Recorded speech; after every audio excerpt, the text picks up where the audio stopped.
ہولی کے جلسے میں پاکستان کے وزیر اعظم نے وہ کفر بکے، وہ شرک کیے کہ زمین کے پھٹ جانے کا خطرہ۔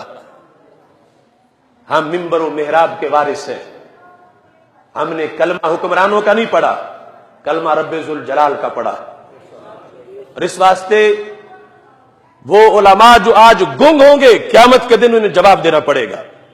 ہولی کی تقریب میں 14 تاریخ کو پاکستان کے وزیر اعظم نے اپنے حلف کی خلاف ورزی کی، نظریہ پاکستان کی خلاف ورزی کی، قرآن کی خلاف ورزی کی، سنت کی خلاف ورزی کی۔ اس کی تقریر اسلام پر خطرناک حملہ ہے۔ اس نے گھڑ گھڑ کے باتیں اپنی طرف سے، انہیں قرآن کہا، انہیں سنت کہا۔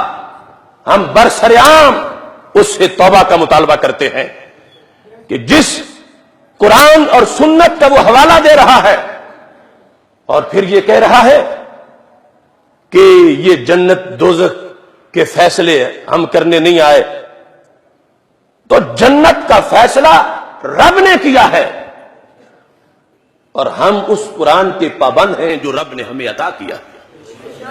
اس قرآن میں وہ ہندو جو اس کمینے کے سامنے بیٹھے تھے، اس قرآن نے بت پرستوں کو جہنمی کہا ہے، اور یہ قرآن کی آڑ لے کے ان کمینوں کے سامنے یہ گنجائش دے رہا تھا کہ تم جہنمی نہیں ہو، اور جہنمی اور جنتی بیان کرنا یہ ہمارا حق نہیں، یہ کسی اور کا حق ہے۔ حق اللہ کا ہے جو قرآن میں آ گیا ہے، اور اس نے کہا ہے کہ مشرک کو کبھی نہیں بخشا جائے گا۔ اور یہ ہندو مشرک نہیں تو اور کیا ہے؟ یہ قرآن کو پس پش ڈالا اس نے ان کی خوشنودی کے لیے، اور پھر کہتا اسلام کوئی امتیاز نہیں کرتا۔ تو امتیاز کرتا کون ہے؟ قرآن تو کہتا ہے لِيَمِيزَ اللَّهُ الْخَبِيثَ مِنَ الطَّيِّبِ، کہ اسلام تو خبیث اور طیب، پاک اور پلید جدا جدا کرنے آیا ہے۔ امتیاز کا لفظ قرآن نے بولا۔ قرآن نے کفار کی مذمت کی ہے، اور توحید کا جو نظریہ 14 صدیوں میں رائج رہا ہے، ہولی میں اس نے اس نظریے پہ حملہ کیا۔ کہتا ہے کہ اسی اللہ کو کوئی بھگوان کہتا ہے، اسی کو کوئی ایشور کہتا ہے، اسے کوئی وائبرو کہتا ہے۔ رب کعبہ کی قسم اللہ بھگوان نہیں، رب کعبہ کی قسم بھگوان اللہ نہیں، اور جو اللہ کو بھگوان کہے وہ مشرک ہے، چونکہ اللہ وحدہ لا شریک ہے، اور بھگوان کے ماننے والے مشرک ہیں، جہنمی ہیں، اور اللہ کے ماننے والے جنتی ہیں۔ ارے جس دو قومی نظریے پر پاکستان بنا، آج اس نظریے کو ذبح کیا جا رہا، اور بکواس کرتا ہے کہ ہم ایک قوم ہیں۔ ہندوؤں میں کھڑا ہو کے کہتا ہے وہ اور ہم ایک قوم ہیں۔ اگر ایک قوم ہے تو پاکستان کیوں بنایا تھا؟ پاکستان 2 نیشن تھیوری پہ بنا تھا۔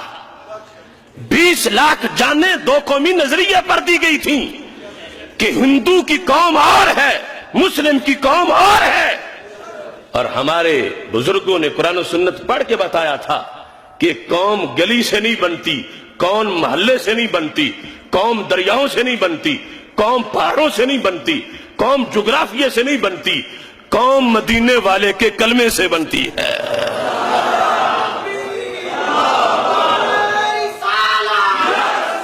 پھر اور کیا ضرورت تھی پاکستان کی؟ اگر وہ کہتا ہے کہ پاکستان کسی مذہب کی ترجیح کے لیے نہیں بنایا گیا تھا، تو پھر اس کے بنانے کا اور مطلب کیا تھا؟ پھر اکھنڈ بھارت والوں کا جو نعرہ تھا، آج عملاً اسے تسلیم کیا جا رہا۔ کیسے حقدار ہے وہ شخص پاکستان کی وزارت عظمیٰ کے کہ جو پاکستان کے مقدمہ خود ہار رہا ہے کہ اس کی تو تحریک ہی نہیں چلنی چاہیے تھی، اس کا تو مطالبہ ہی نہیں کرنا چاہیے تھا، کیونکہ مذہب کی بنیاد پر پاکستان بنا ہے، اور وہ مذہب کی بنیاد پہ پاکستان بننے کا انکار کر کے ایک قومی نظریہ پیش کر رہا ہے کہ ہم ایک قوم ہیں، ہم ایک قوم ہیں، جبکہ 3 صدیوں میں نعرہ لگا جو پاکستان بنانے کی تحریک چلی، اور جو 20 لاکھ مسلمانوں نے خون دیا، اور جو 2 کروڑ مسلمانوں نے ہجرت کی، تو وہ اس لیے کی کہ ہم 2 قومیں ہیں، ہمارا اکٹھا گزارا نہیں ہوتا۔ ان کا کلچر اور ہمارا کلچر اور ان کا دین اور ہمارا دین اور ان کے انداز اور ہمارے انداز اور آج یہ تقریر کر رہا ہے کہ ہم ایک قوم ہیں، ہم ایک قوم ہیں. یہ وہ سازشیں ہیں جو امریکہ میں گھڑی جاتی ہیں اور پھر ان لوگوں کو پڑھائی جاتی ہے. اور آج یعنی پاکستان کے اسلامی تشخص کے انکار کے لیے سب کچھ یہ تماشے کیے جا رہے ہیں. لیکن ہم ہیں قرآن والے، ہم ہیں سنت والے، ہم ہیں رسول ہاشمی صلی اللہ علیہ وسلم کی نسبت والے. اس واسطے جو ایسی باتیں کرے گا وہ جا کے کسی سکھڑی کے پاس رہے، وہ کسی ہندو کے آگوش میں بیٹھے، وہ امریکہ کے گٹروں میں گزارا کرے. پاکستان میں اس نے راج کرنا ہے جس نے مدینے والے کی اذان پہ کلمہ پڑھنا ہے. اللہ اللہ اللہ